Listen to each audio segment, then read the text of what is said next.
Bye metallic strip. Bi means two, metallic means metal.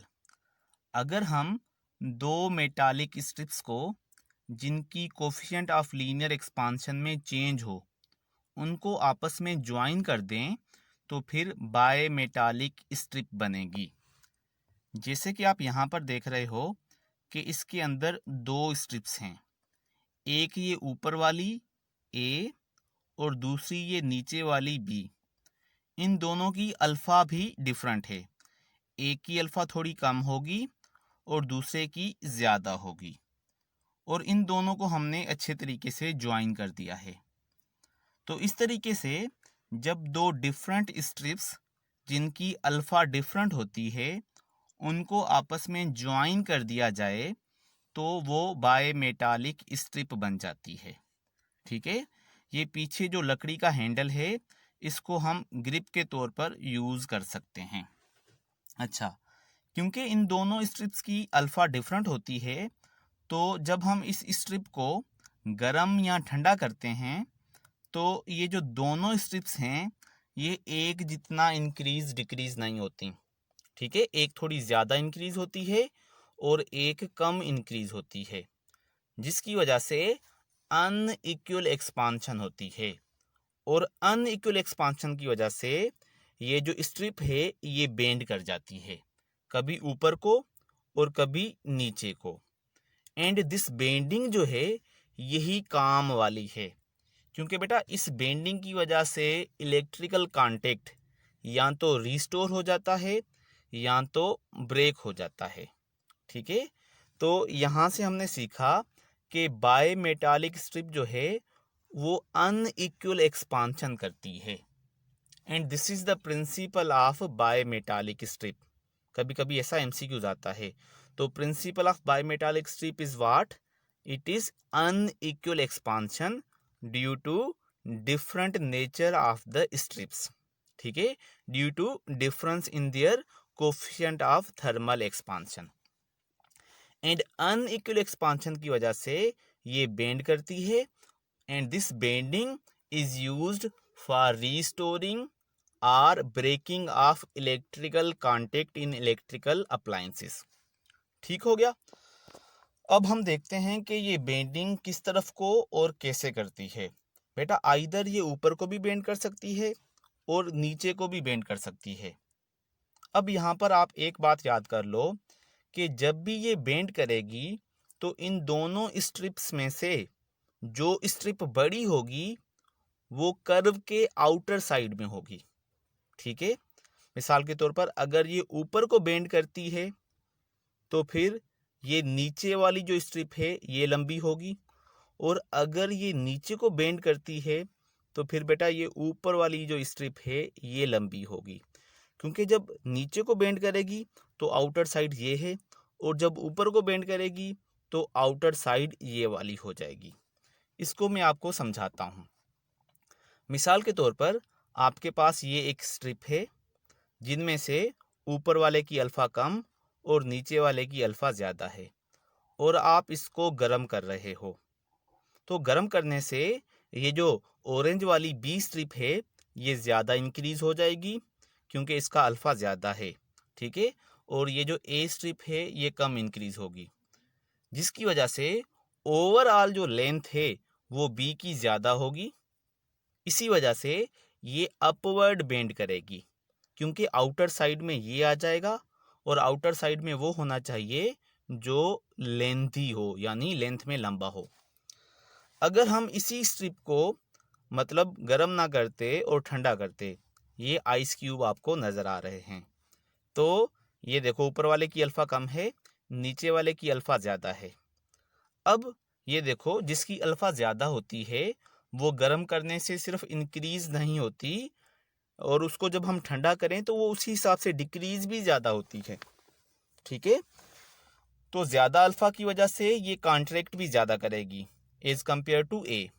तो ये ज़्यादा कॉन्ट्रैक्ट करेगी, ये कम कॉन्ट्रैक्ट करेगी, जिसकी वजह से इसकी लेंथ यानी इस नीचे वाले की जो लेंथ है ये ओवरऑल ऊपर वाले से कम हो जाएगी।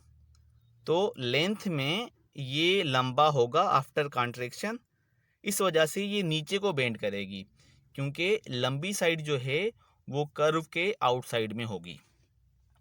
इसी बात को आप यहाँ से भी देख सकते हो। इसके अंदर हमारे पास दो स्ट्रिप हैं, एक ये रेड वाली और एक ये ब्लू वाली।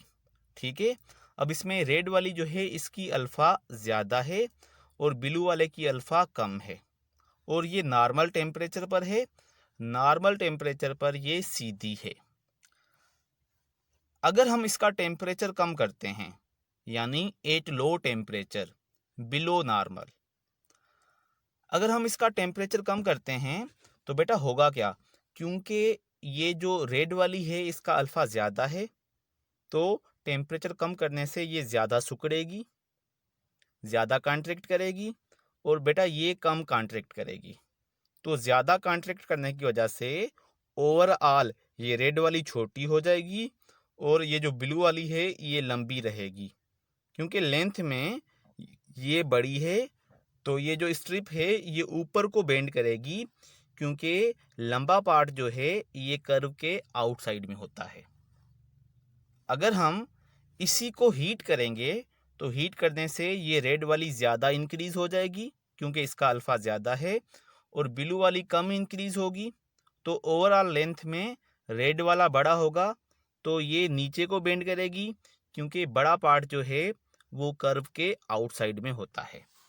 ठीक है, तो इस तरीके से जो MCQs आते हैं कि अपवर्ड बेंड करेगी या डाउनवर्ड बेंड करेगी, तो उसमें बेटा ये मेटल्स की जो नेचर है वो दी होती है कि ब्रास है, एल्यूमिनियम है, आयरन है। और ये भी याद करना है कि आप कोल्ड कर रहे हो या आप इसको हीट अप कर रहे हो। और बस एक बात याद रखनी है कि जो पार्ट बेटा लंबा होगा वो कर्व के आउटसाइड में होगा। और ये भी याद रख लो कि जिसकी अल्फ़ा ज़्यादा होती है वो गर्म करने से ज़्यादा सिर्फ इंक्रीज़ नहीं होता, ठंडा करने से उस हिसाब से ज़्यादा डिक्रीज़ भी होता है। ठीक हो गया। अब हम इस बायमेटालिक स्ट्रिप को कॉइल फॉर्म में भी यूज़ करते हैं। जैसे आप यहाँ पर देख रहे हो कि एक ये रेड कलर की स्ट्रिप है और एक ये ब्लू कलर की स्ट्रिप है।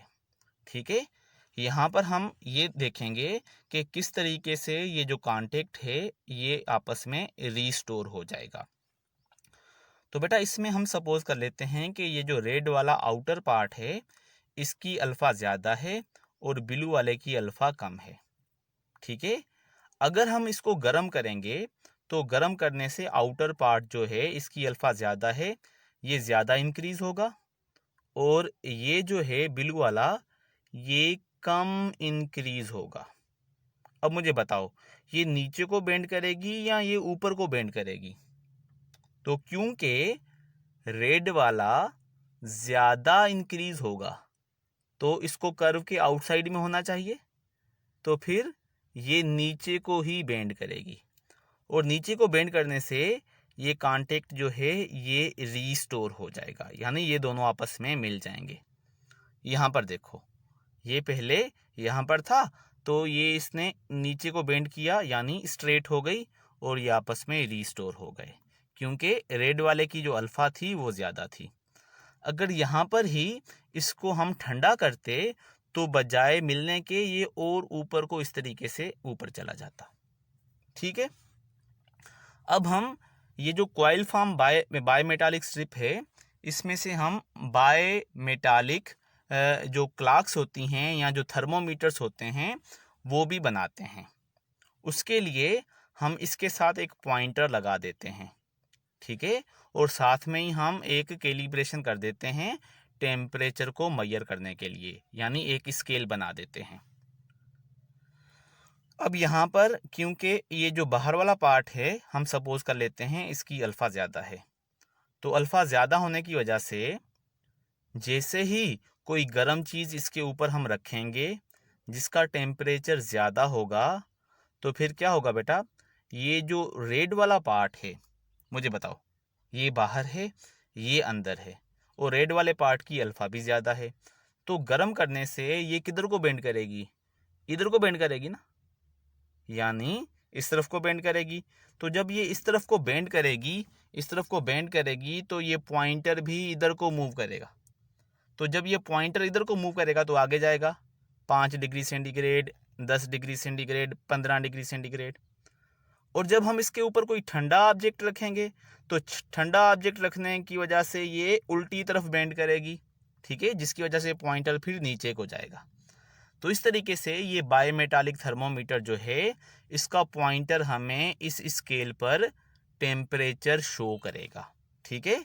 तो अगर आप इसको हीट अप करते हो तो हीट अप करने से ये जो पॉइंटर है ये देखो आगे जा रहा है और अब ये 16-17 डिग्री सेंटीग्रेड टेम्परेचर शो कर रहा है, ठीक है। तो इस तरीके से बायमेटालिक थर्मोमीटर्स भी होते हैं और दूसरी चीज़ें भी होती हैं। तो बायमेटालिक जो स्ट्रिप है इसकी जो एप्लीकेशंस हैं, यानी इसको हम कहाँ कहाँ पर यूज़ करते हैं, तो याद कर लो, हम बायमेटालिक स्ट्रिप को किसी भी ऐसी जगह पर यूज़ कर सकते हैं जहाँ पर अनइक्वल एक्सपांशन की वजह से इलेक्ट्रिकल कांटेक्ट या तो रीस्टोर हो जाए या तो ब्रेक हो जाए। जैसे कि इलेक्ट्रिकल ओवंस, इलेक्ट्रिकल हीटर्स जो होते हैं, या थर्मोस्टेट्स जो होती हैं। थर्मोस्टेट्स का मतलब है ऐसी डिवाइसेस जो कांस्टेंट स्टडी टेम्परेचर मेंटेन करने के लिए इस्तेमाल होती हैं। जैसे कि आपने देखा है कि इलेक्ट्रिकल आयरन में जब टेम्परेचर एक हद से ज़्यादा हो जाता है तो ऑटोमेटिकली वो जो आयरन है वो स्विच ऑफ हो जाती है। उसमें भी एक बायमेटालिक स्ट्रिप होती है जो बेंड होकर कांटेक्ट से दूर हो जाती है, कांटेक्ट ब्रेक हो जाता है और इस्त्री बंद हो जाती है। और दोबारा जब वो ठंडी होती है तो फिर वो दूसरी तरफ को बेंड करती है और कांटेक्ट रीस्टोर हो जाता है और वो चलना शुरू हो जाती है। तो ये जो सारी चीज़ें हैं, इलेक्ट्रिकल ओवन हो गया या ऐसी चीज़ें जो ऑटोमेटिकली ऑन ऑफ होती हैं, उनके अंदर ये बायमेटालिक स्ट्रिप लगी होती है। ये बिल्डिंग्स के अंदर हम फायर अलार्म्स भी इंस्टॉल करते हैं, ठीक है। उसके अंदर भी बेटा क्या होता है कि बायमेटालिक स्ट्रिप होती है जो फायर की हीट की वजह से बेंड करके बटन को टच करती है, जिसकी वजह से हार्न जो है वो चलना शुरू हो जाता है, ठीक है। तो आई होप कि आपको ये बायमेटालिक स्ट्रिप समझ में आ गई होगी।